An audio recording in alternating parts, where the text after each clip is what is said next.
that you have made. When the founding fathers were proclaiming the Ports Act number 12 of 2005, they never envisaged that Section 79 would be used in this manner. In fact, the TNPA and Transnet have got an island view precinct strategy, which suggests that there should be a Section 56 process that takes place so that those 10 paths can then be allocated in a manner, in a way in which there is fairness, it's transparent, and there's accountability. But also importantly, there's compliance with the Constitution in terms of Section 217 of our Constitution, which looks for equitable and competitive as well as cost-effective procurement. So the other issue that that strategy tried to deal with is the whole issue of the separation between a cargo owner who owns cargo and a terminal operator. Because one of the things that the black entrants would be complaining about is that the cargo owners who are in competition are also the terminal operators. So what they're able to do is to prevent those who compete with them from bringing in product into the country, therefore undermine the energy master plan of the country. So those issues were also envisaged. So I think that what we need to be doing and saying is that the Section 79 that is envisaged here should be actually just quietly dropped. And the process needs to be restarted so that we can make sure that everybody can then come in. But also importantly, the CEF,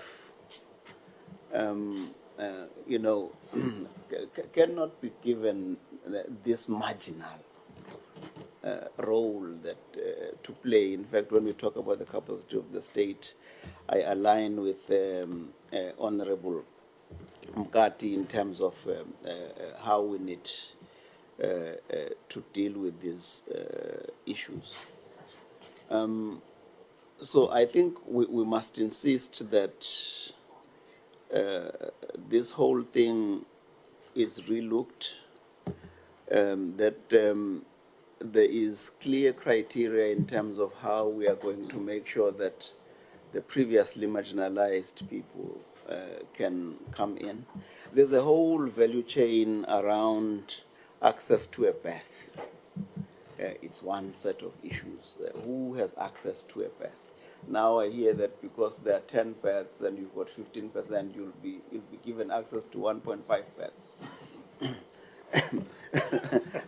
That's how nonsensical this thing is actually becoming. And then at the back of port, the existing owners, they own all of the tank farms, which means that the storage goes to them. And then when you say to them that you must extend, why? What are you extending? The ownership of all of this has reverted to Transnet. Transnet owns these things. And because Transnet owns these things, it is the state.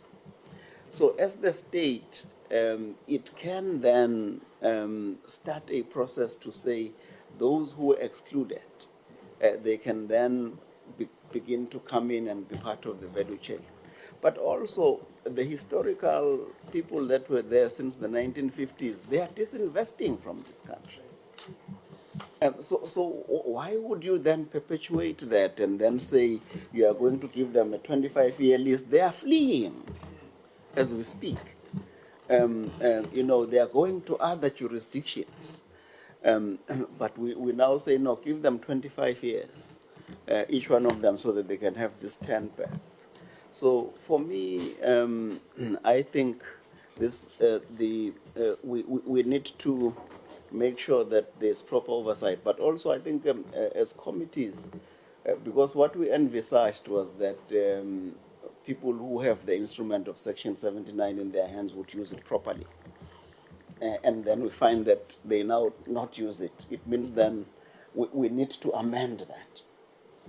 So that there is proper oversight in terms of how that instrument can properly be used. Because in the past we understood that they would know that there are black people who need to participate in the economy, and now that is not happening, it therefore means that we need to make sure that there's proper oversight in terms of how we oversee the regulation, but also that the ministerial instructions, they must comply with existing laws.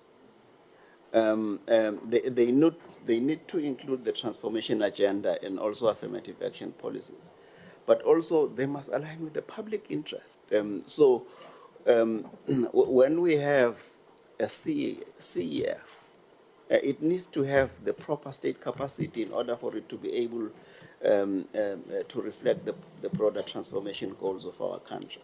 As you sum up, Honorable Gama? So as I sum up, I think the whole thing about consultation is really about discussions. How do we facilitate discussions with relevant stakeholders, not just one or two identified stakeholders, but we need to make sure that it's industry participants, it is government, and it is civil society, so that we can build consensus about how we want to transform this. So really, I think it's important as part of oversight that we also look at how we should publicly report the reasoning behind certain decisions when they are taken.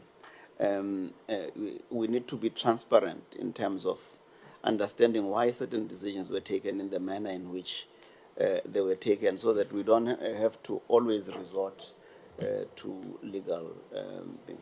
I could say much more than this, but the chairman is Muntana. You never told him that The transport chair. Yeah, the transport. Thank you very much.